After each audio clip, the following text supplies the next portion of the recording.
సీకట్ల సీతుల్లా బతుకుతున్నాం ఈ చిన్న గుడిసెలలో.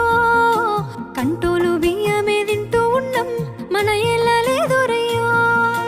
కష్టాల్లో తోడున్న అందరికీ నా ఒళ్ళని కనిపిస్తలేనమ్మ కొందరికి కష్టాల్లో నేనున్నని. నా ఒళ్ళు నీ ఒళ్ళు ఏమున్నది అన్ని కాగితాల బంధాలు, అవి కాగితాలే జీవితాలనుకొని అయినోళ్ళనే వదులుకుంటారయ్యా. బాగుంటే 10 మంది వస్తారయ్యో చుట్టాలై మన ఇంటికి, లేకుంటే వదిలేసి పోతారయ్యో అయినోళ్ళే ముమ్మాటికి. చూస్తున్న చుట్టంత కళ్ళతోని జరిగేది నాటకమే.